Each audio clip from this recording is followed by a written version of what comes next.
All right, thank you for coming, everyone. This is The Importance of Linux for the Future of Internet Security by Trey Blalock. Hey, okay. So first off, I just want to mention real quick, I have got a lot of material to go through, so save questions for afterwards. The other thing is the reason I will cover like 7 different things to explain something. Questions will pop up in section 1, 2, and 3 that get explained in 7, so if you just hold on, you'll probably be fine. Do write your questions down. I love getting questions from people. So, okay. So this is a link that'll get you to the slides and other information about me. I highly recommend downloading the slides. There's going to be at least 100 links that you're going to want from this talk. And pay attention to what I'm saying as far as notes and stuff go. It's okay if you don't grab everything that I'm going through because I'm going to go through a lot of this stuff quickly. And that's, again, another reason I like to provide the slides from these things. And again, at this link, there's other ways to reach me and learn more about me as well. And one other thing about me, I have a really extensive background in security. I've done everything from A and B level military security for Linux systems or Unix systems with modified inodes, modified interprocess communications, stuff for nuclear weapons and submarines. I've trained NSA, CIA, DIA on security. I've trained people in 30 different countries on internet security and how to break into things. I used to do forensics for the Department of Justice, defending the United States in really high-profile cases that would go to potentially Supreme Court, Circuit Court, and stuff. And I've also done red teaming and penetration testing for about 20 years. I've also been Chief Information Security Officer for some big companies and virtual CISO for some companies. Coinstar is the one that most people don't know of, and they think of it as this machine you drop change in. But the one thing that's interesting about that company is it's the world's largest Bitcoin ATM. There's 30,000 locations in 9 countries, and it's also connected to every major financial institution in the United States. So if you go into a bank or a credit union in one of 5,000 branches, there's a half-height Coinstar machine that's unlabeled that connects directly into their back end for all of your checking accounts and stuff. So it's a very big fintech operation a lot of people don't think about. And so I've done CISO work for very large companies with thousands of providers. That'll be useful when we get into the supply chain nightmares. The other thing is my talks tend to have a lot of background information so that I can bring people with a wide variety of knowledge on board for the talk. So I'll cover a good bit of stuff in the background section. Some background material is going to be inevitably in each one of these sections. The first section is actually going to be long. So the first section will take a while. The second section will take a little bit of time. The second section is a little bit more fun, a little scary. The supply chain nightmares is more designed around for businesses, but it's really useful for anybody who's starting a security project or any kind of project to understand the perspective of large companies and supply chain stuff. And then the internet security impact is almost like a horror show, and then the recommendations are fun. And there's really good, useful information scattered throughout this. But again, I highly recommend downloading the slides so that you can review that and grab that later. This talk stemmed from me kind of really doing threat modeling and looking at the Linux kernel as well as Linux distributions in the Linux ecosystem. And this came after a client of mine had been vulnerable to some attacks that we'll talk about later on in this. And it really directly affected some open source projects. And so that was one of the things that I kind of started looking at how bad this could be. And one of the things that I ended up realizing is Linux is becoming the primary battlefield for cyber war. And I say cyber war, and I want to explicitly caveat that I'm not talking about ransomware. Ransomware is more like people going for financial objectives. Those are frequently different attackers, and we're going to talk about the difference between those attackers in a bit. But from the standpoint of some of these large nation state threat actors and stuff wanting to get into things, this is becoming one of the hottest targets. And we'll talk about that in a little bit more detail. One of the other things that's also bad is smaller projects are actually at the highest risk. A lot of these large APTs realize that the way to get into organizations isn't going in through the front door of a big organization or like a defense department or something like that.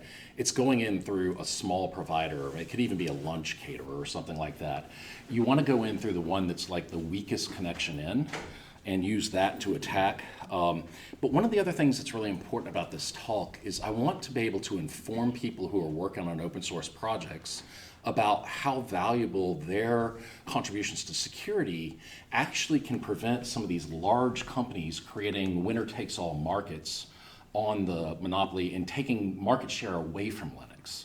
And so it's actually really, really important to anybody, even if your topic, like if what you're working on as an open source project is related to graphics, if it's related to something that has nothing to do with security or network daemons or anything like that, and we'll see examples of that in this talk. So, no matter what your background is, where you work, or what kind of thing you're working on, look at this as like a way to learn more about how to increase your security and how you play a bigger piece than you might realize in some of the ecosystem.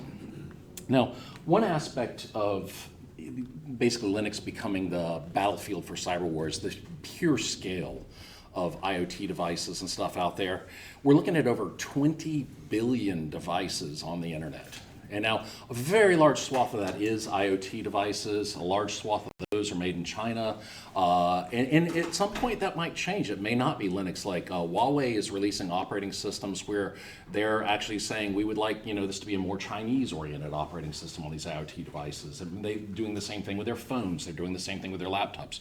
We don't know for a fact that this massive growth in Linux will continue for the long run, but it has a great chance of continuing to be the dominant player. And again, on this slide, you'll see it's like 100% of the top 500 supercomputers are running Linux, massive percentages of cloud workloads, and obviously phones, tablets, all sorts of stuff. And then a big thing is the embedded industrial devices, and also obviously drones and cameras. Linux is everywhere. But this is not actually the reason that I'm saying it's the battleground, okay? A lot of people will default to it just because Linux is everywhere. The bigger problem is Linux is extremely heavily used in critical infrastructure. In critical infrastructure, when you think of like energy sector for like power and stuff like that, be it nuclear, the water, the food we eat and stuff like that, our own economic engines that build our economy, our own IT infrastructure, ISPs and stuff. All of these things that are labeled, and this is the U.S. government-centric perspective of critical infrastructure. And critical infrastructure can apply to other things like election systems and stuff. Different countries define this differently. This is how the U.S. defines it. But these are the primary targets of warfare. And these are also the primary targets of cyber war. And Linux is what's running critical infrastructure these days. And if you think about it, Linux is also the primary target for espionage. Now, it depends on what they're going after, whether they're going after people or they're going after data. But if you think about research and you look at the supercomputers, again, 100% of the top 500 supercomputers, like some of the most valuable research, we're spending massive amounts of money, 100% Linux. Same thing, computational clusters, same thing with machine learning. These massive machine learning environments where you might want to steal a machine learning model, these are almost entirely run on Linux. Scientific instrumentation, medical instrumentation, our MRIs, if you get an MRI or a CAT scan in the hospital, it's almost entirely running on Linux on the back end. It might be shielded with a nice GUI, but it's almost always running on Linux. So everywhere where we have cutting edge research, where one country might want to steal from another or one country might want to spy on another, Linux is heavily involved, and it needs to be part of the exploits used in those campaigns to steal data. So both in espionage and warfare, Linux is increasingly going to have the most valuable exploits because that's where the most valuable targets are. And again, this is different than ransomware. And we're starting to see a little bit of convergence of the ransomware attackers. We're seeing like Chinese APTs that are using ransomware in their toolkits. It is wise for nation-state actors who are building, and these, when I say nation-state actors, I'll talk about that a little bit more, but think of the military. This is like, so if you're a military cyber team, you want to be able to do and execute ransomware, you want to be able to execute wipers, you want to be able to do things. And so they're putting these in those toolkits as well. So some of that stuff's emerging. But it allows them to steal, monitor, or destroy the most critical assets. And so getting a hook in all these other organizations is critical to them. Now, as I mentioned, we were talking about ransomware and stuff. There are a lot of different types of threat actors. Some people break into digital billboards and stuff for comedy. It's not necessarily always harmful and stuff. So, there's some that are for political stuff, a lot for financial gain. disgruntled customers. There's all sorts of types of threat actors. But the two big ones that we normally run into is these ransomware, which is the crypto ransomware attackers, and advanced persistent threats. The reason we call it advanced persistent threats is the persistence word is what's really important. If I'm attacking a government organization or a private organization, let's say I want to attack Facebook or something like that, they may not own the building that they're renting that they have all their offices in.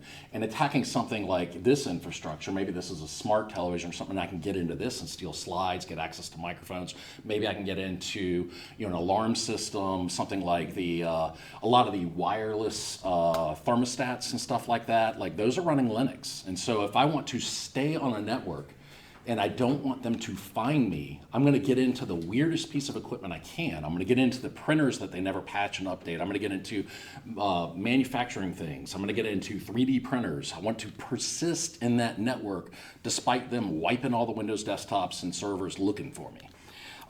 So anyway, that's why we call it advanced persistent threats. The ransomware guys don't tend to do that. They're do something, make a lot of money, grab and go.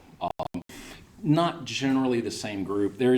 Unfortunately with Russia, it's a little trickier because Russia has a big blended organized crime group, and the organized crime group is doing lots of ransomware, and that overlaps with a lot of their military. So generally they're different. Now ransomware, when we track that, there's roughly 300 different types of active ransomware groups. And this is a really great resource if you want to get it from the slides. And they have a GitHub if you want to look at this too. And these are very active, and it'll show you latest attacks today. And you want to see what's happened in the last 5 hours, you can go see who got hacked. And the ransomware payouts are huge in a lot of cases. We've seen easily 10 million and stuff like that. There was, in theory, a Toyota manufacturing plant got ransomwared and they never published how much they paid, but there was a $400 million magical Bitcoin payment to a ransomware wallet that day. Might have been them, there's no proof, but it's, we're seeing 10 and 40 million pretty common. So we're seeing a lot of these big. The damage these do is much larger. If you look into, this is probably an extreme example, but the United Healthcare, they paid out $2.45 billion with a B because of a ransomware event. Now that ransomware event affected a lot of places, and there was a lot of other stuff and cleanup and stuff. This is also what they filed on their SEC filing. So, they're like, yeah, this is how much it cost us to do that quarter.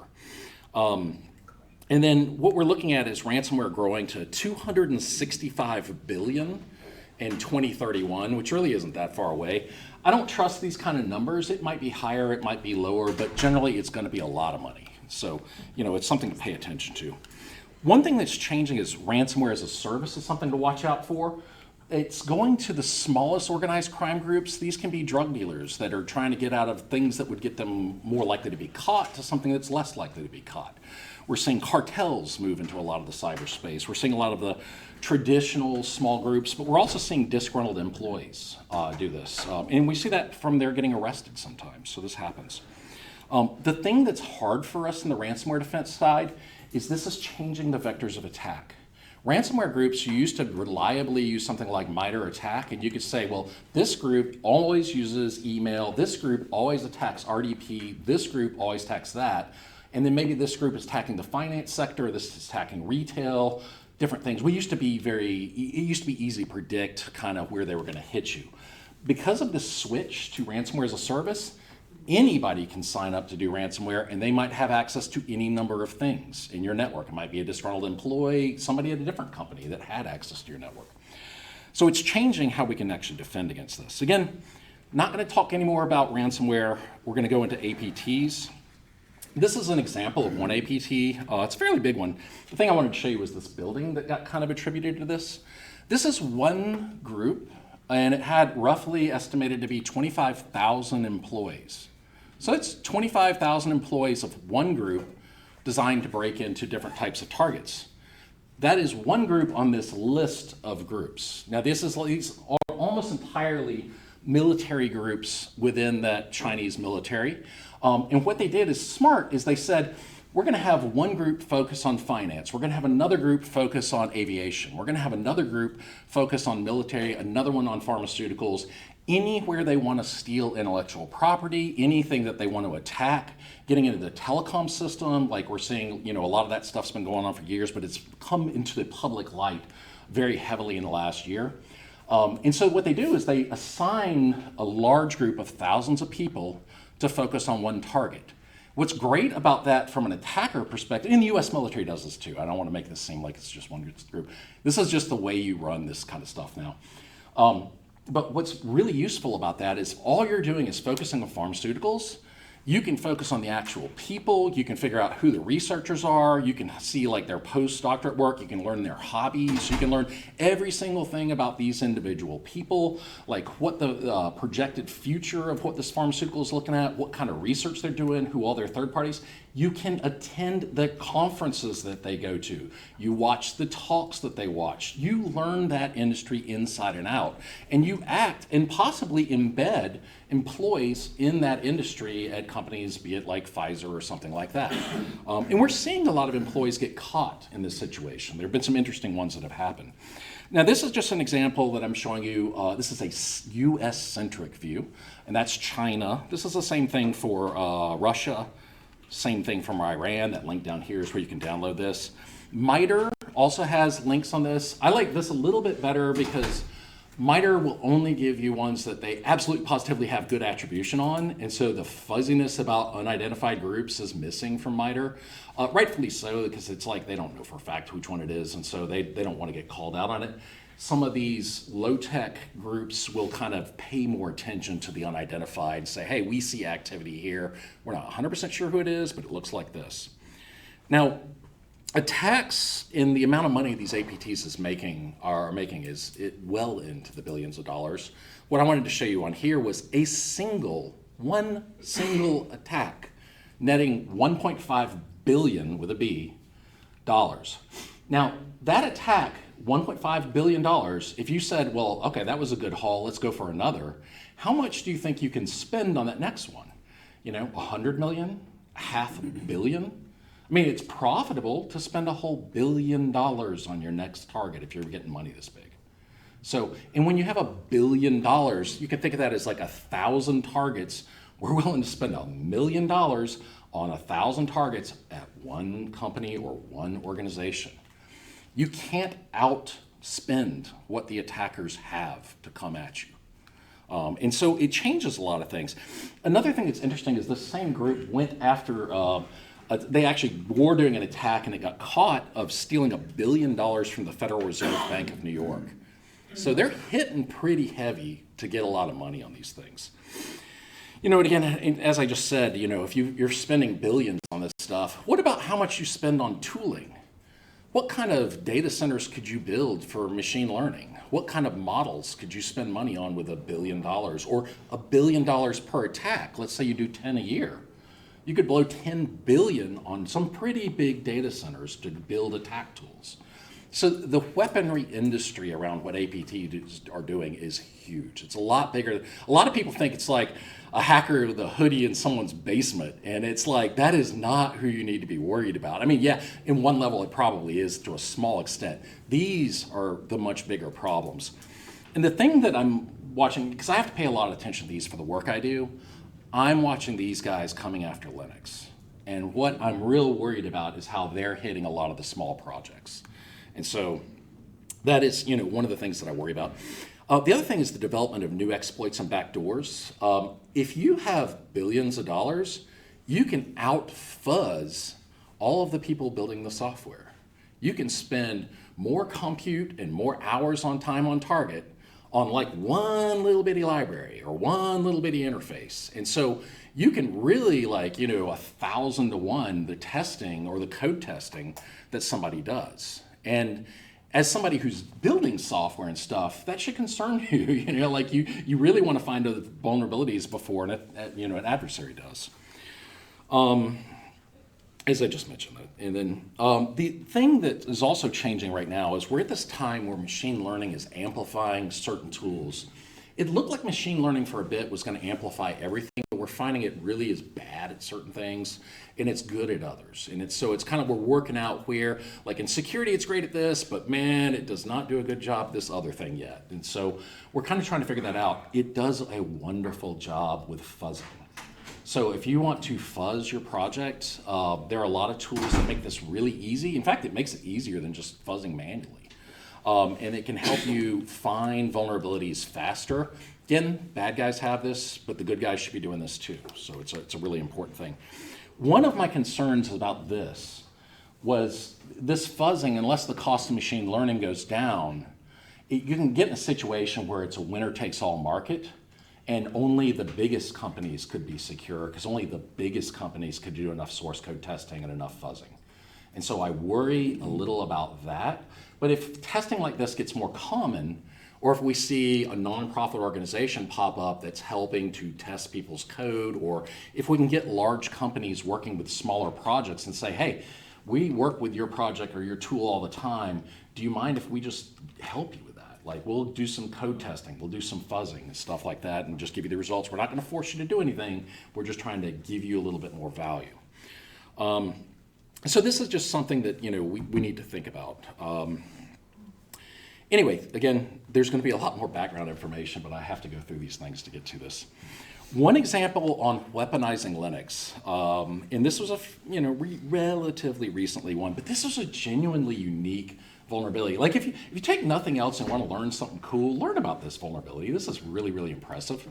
Because what they did is they modified a compression library, and by modifying the compression library, they literally had it go out and then reconfigure the way SSHD was working so that that same attacker would basically come in with like a hidden authentication method. SSHD didn't break, it just added a backdoor so that they could log into all these servers. Now this got out into the beta distributions. I'm going to point out it was the beta, it wasn't the actual production of Red Hat, Debian, and a whole lot of other distros. A whole lot of people got this. I think Kali Linux actually got it in the production, but they caught it quickly. Anyway, this was a very, very, very dangerous thing. And again, this was somebody who was one of the main 2 developers for this project who'd been working on this for years. And again, we don't know what the story is necessarily. Maybe that person got bribed. Maybe that person was extorted and they could have lost their family. We don't know. But when we're talking about attackers with that much money, we need to have processes in place so this kind of thing can't happen. And again, this is great in that I always put the links on these slides and stuff. Now this is another example of where a developer account was stolen via session token. A lot of people are not aware of session tokens theft, so I'll just talk about this real quick. There's a lot of these things called stealers that are in browsers. A lot of times they are browser extensions, but sometimes it's a hooked browser, which just means that your browser got hacked in a way and it's got something stealing. What it's stealing is cookies. And if you think of a large website where you might go shopping, for example, and you can say, I'm looking at tennis shoes in this window, and then I pop up in another window, but I'm already authenticated in, and I'm going to look at something else and stuff like that. That cookie sharing is what they're basically stealing. And you can go on to Breach Exchange, some of the dark websites, and actually buy session cookies stolen within the last 5 minutes. Oh. And those session cookies stolen within the last 5 minutes get you past 2-factor auth. So you don't need 2-factor auth. You don't need the password. You're logging in and it's just popping you up in the active session. Now, it's only good for how long that session is good for. But if it's like your retirement fund, or if it's your bank account, and they're in there at the same time, because again, they just bought last 5 minutes of data, you might still be logged in, and they might, bam, be able to start moving your money. So these session token thefts are something that a lot of people aren't aware of. It's easy to prevent, actually, if your session token if you've got an additional session token, basically you're watching the IP it came from. And you say, I'm only allowing this session to come from this IP. If another IP tries to pop open the session, we kill it.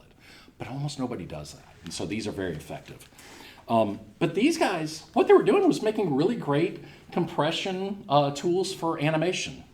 Last thing on the world they were ever thinking about was threat actors. And it just, why would it cross your mind? You're just getting good at graphics. They had this really great little animation thing that was converging vector and raster graphics, and that balance made their stuff more efficient and better for animation than anything else. They got a great little project.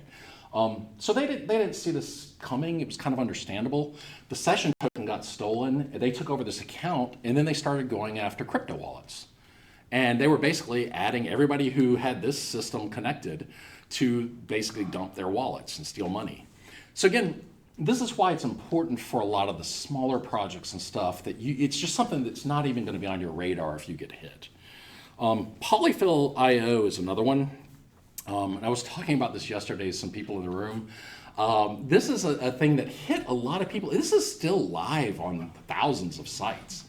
But basically what it was is there was an open source project that basically end of lifed. And a Chinese company kind of said, we'll buy that and we'll maintain it for you. And then when they got it, they installed malware. And this is one of those auto-loading JavaScript libraries and web pages. And then when the malware got pulled up, it went to hundreds of thousands of websites, and then millions of browsers opened these up, and then they were getting like pop-ups. Now the pop-ups were going for like paid advertisement, but it's also going to like all the horrible things you can imagine. So people who ever went to these websites were just suddenly seeing things that they definitely didn't go surfing for. It was just popping up because it was just injecting basically a pop-up browser type stuff onto their phones and onto that. And it was primarily targeted for phones, but it would happen to affect your browser as well. This can happen to any project. So, I mean, this is not, unique. I don't really in some way think they did anything wrong. It's just that they're the ones who got attacked. Or I'm sorry, this is the one where they got bought.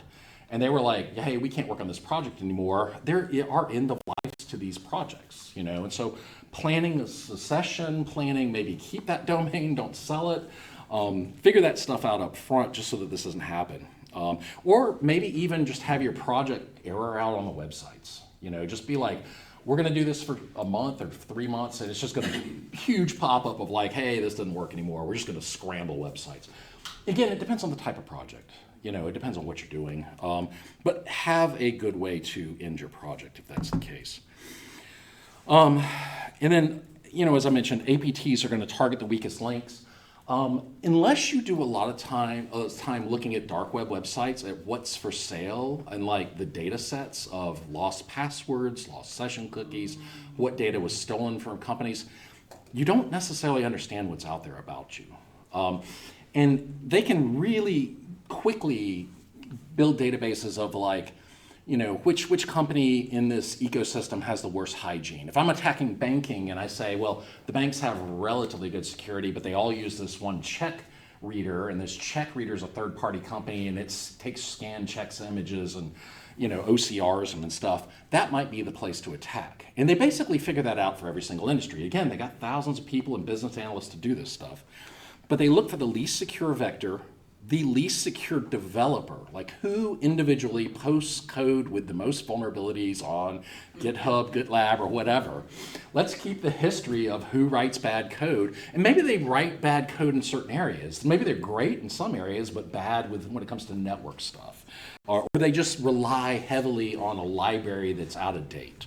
And we see O'Reilly books that, like the entry level, like learning to do this program has a vulnerability. Like you should never do that live, but when you're learning, that's how they tell you to do it. And so if you're cut and pasting that code, you're literally adding a vulnerability to a site. So they pay attention to that. Which people have the worst passwords? If you do a lot of pen testing type stuff, you get to see thousands or billions and billions of passwords. I've got about 2 billion passwords that I look at when I'm just like, okay, like how quickly can we find this kind of stuff? When you see patterns in passwords, they usually come in the form of a prefix or a suffix, and it'll be something like 1, 2, 3, 4, 5 company name or company name dot something, and it'll be the same for Amazon dot something, or it'll be Vanguard or whatever they've got. When you start seeing those patterns, that applies to their work passwords too. It's how they think, it's how they do passwords. It's easy as heck to see, especially for these large guys that are buying basically information off the dark web. They're buying massive sets of this stuff, and so they see one email address attached to 50 passwords, and all 50 passwords have this pattern. They know what your password pattern is. They know what you're going to have for your sites. They can come after you pretty easily. Again, this is a little bit more background information. How many people have heard of ZMAP? Anybody? Oh, wow. Okay, cool. This has actually been around for a while. It's a neat tool.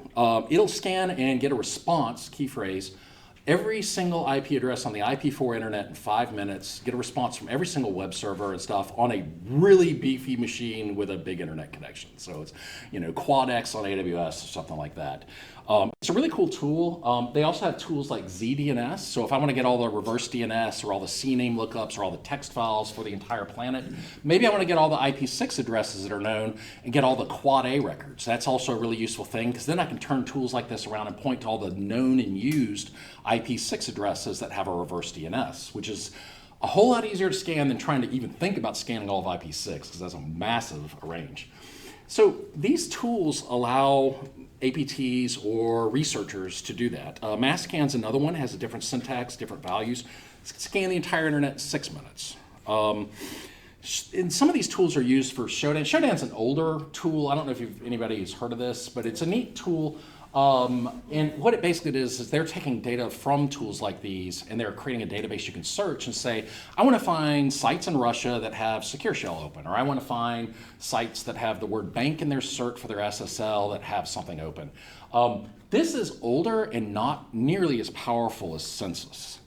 Now, Census is a commercial product, but right now, there's this really cool hack where you can go to gpt.census.io, and they're basically training a GPT on this, and so you can get access to their data for free for a few queries. So it's kind of nice.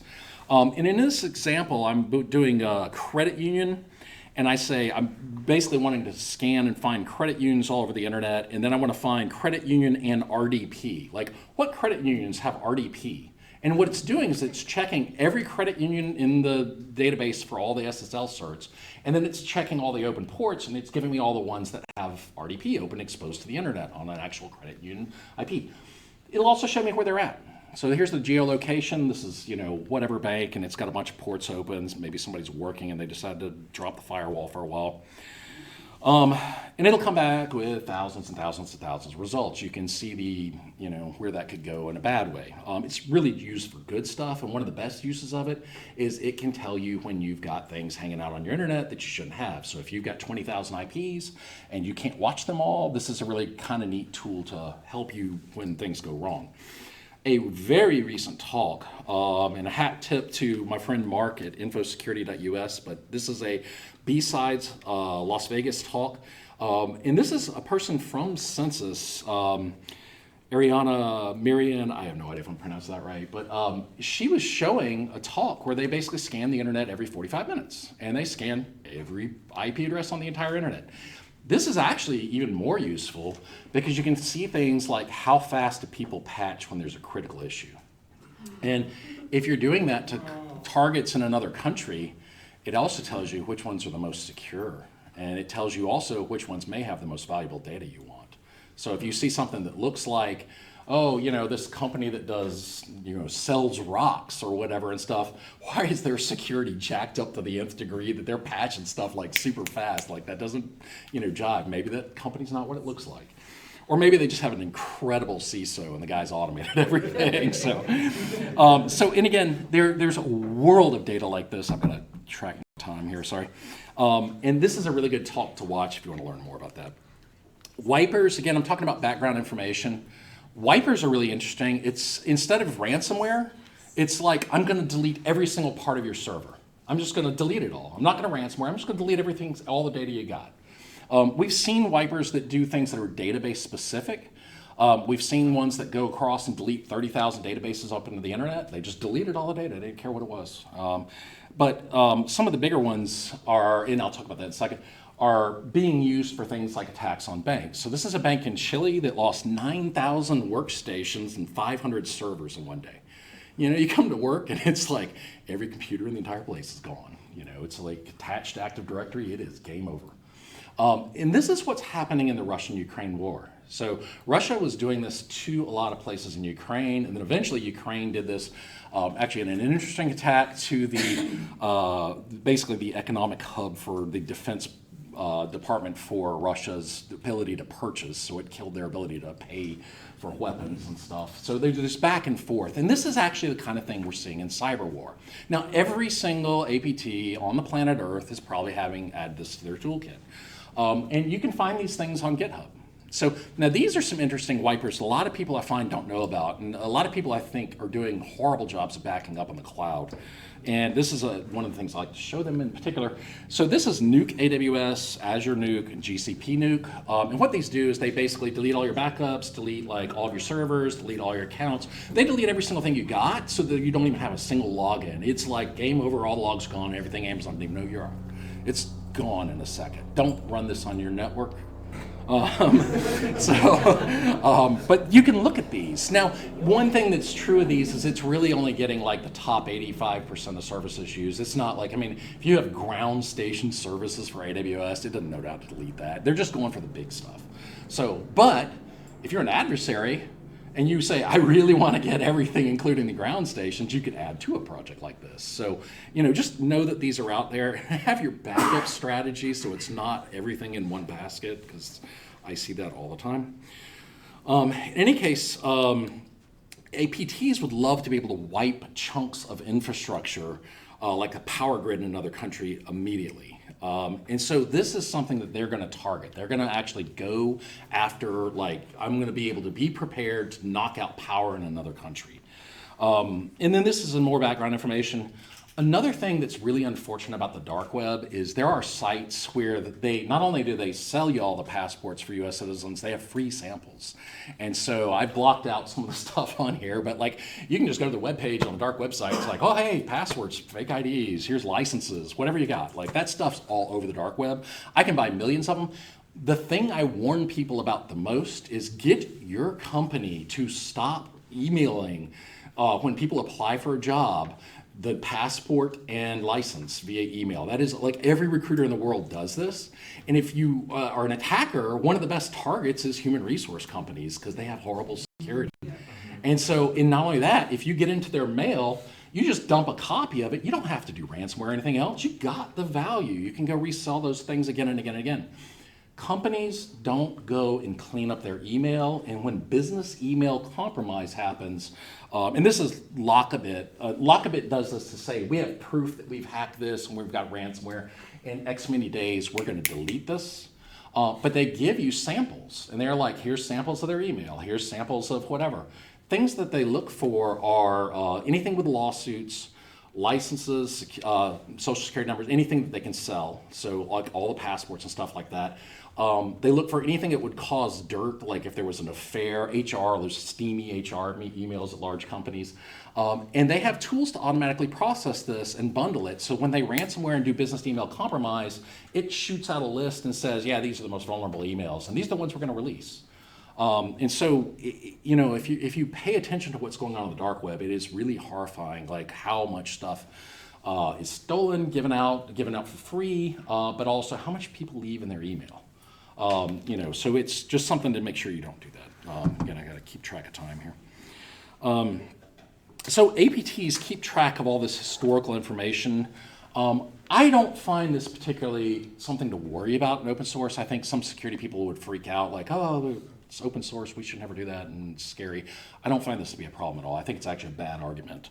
But be aware that that is happening.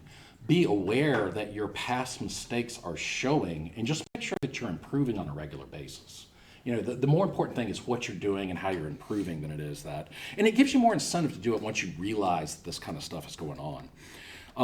Now, this is also true of private companies. They will analyze closed source binaries too. Every single time a new Windows operating system or anything else comes out that's commercial, they're going to analyze it. They're going to run fuzzy because they want to get into those too. So it's not a massive difference. It's just something that's going on. The thing that ends up happening is lots of code gets released onto dark web marketplaces. So lots of proprietary code ends up coming out anyway. There's probably 10 times, if not 100 times more information available on the dark web for $20 than you could possibly imagine. I mean, it's cheap and it's insane how much is out there. It's not legal, don't go getting it. Just know that it's there. But APTs are buying it all and they're aggregating it. And they're getting all this information. And it has really horrifically big implications. And one example also I'll give this with email. Because of machine learning, I might, if I'm an attacker, I steal the email from the last 3 companies out of 10 you've worked at, and that might net me 300,000 emails in your particular writing style flavor. And it's going to be giving me a power to say, I want to write an email just like this person if they were going to send it to the CFO to say to wire money. And it'll have basically like your voice print. It'll be your writing print, and it'll write it exactly the way you do. It'll address the person, it'll thank them, whatever it does that you do, it'll be exactly like your email. Those types of implications are dangerous. In any case, I have to get to supply chain. This one's a little more corporate. Again, we're going to have a lot of more interesting stuff in the next section. Just bear with me, and it's also really quick. So some companies view Linux as a supply chain nightmare. This scares them to death. They are just absolutely horrified. The community can change this pretty easily. And I would also say that the distributions could have a really big impact on this, depending on how they handle security and supply chain stuff. The real important thing is that these large companies are used to demanding small companies fix things via contracts and risk of litigation. Do not do that with open source projects. Treat them well, help them, they're hurting. So if you want to add security, add resources, make it better. Offer like, hey, we found this, just letting you know, and just do that. This is a list of tips that you companies might be able to help these other organizations. You can be very creative, but you can easily share resources that cost you almost nothing that provide $250,000 of improvement to a project. And so if you depend on these projects, think about unique ways you could help them that don't hurt you and don't hurt that project. Small projects also raise red flags. And sorry, I sometimes will go bouncing between small companies and small projects. It's just so you can learn about these things. Some of these things are what raise red flags if they're getting reliant on a product. These are easy to fix. Keep things real. Don't worry about fanciness. Low tech is great. Like if you've got this is our disaster recovery, maybe it just says call Bob. No matter what happens, call Bob. That's fine. If you're a 2-person project, that probably is very real. They care about the fact that you have these, not that it's pretty. Don't worry about it being pretty. Make it real. Keep it up to date. And again, the vendor management teams and stuff, they totally get that. They're happy to see that kind of stuff. We know what's real and we know what's fake just reviewing it. If you can set up a security alert mailing list, even if it never sends an email, just having it so that vendors that rely on you might get a message or you can get a message to them, that helps them with automating their security chain. Same thing with a web page. And RSS feeds are still great for this exact kind of thing. These cost you almost nothing to do, very easy, and separating that from your primary announcements and separating that allows security teams to work. Has anybody heard of security.txt? Okay. Security.txt seems to be more prevalent in the tech companies and less prevalent in other industries, but this is like robots.txt, and it's a public record that allows the whole world, if they have an incident responder, to find out what's the best way to talk to your security team. Now this is really important because I run into situations where a security company is being attacked by a bank and they got owned. And so it's the security company that was owned. This security company that did this recently is a very big publicly traded company. Everybody in this room's heard this name, huge company. They even offer incident response services. I had a client getting attacked. I'm trying to contact these guys on a Friday. They have no way for me to communicate to them. I'm going through LinkedIn. I'm going through every phone number they've got. I'm going through every email. I'm going through their BGP records. I'm going through every single thing that we can find public. The best thing we got was a sales response on a Tuesday after that. They were attacking this bank and taking it to its knees. They didn't even know that they had been compromised. These ways to communicate, it's literally a text file on a website. And you can put whatever you want in here. It doesn't have to be this. You can put PGP keys. Don't let it not having a PGP key or GPG prevent you from setting this up. Just have a way to have this working. Similarly, software bill of materials. If you got a small project, your software bill of materials might be yeah, we rely on this other one library, and that's it. That's totally cool.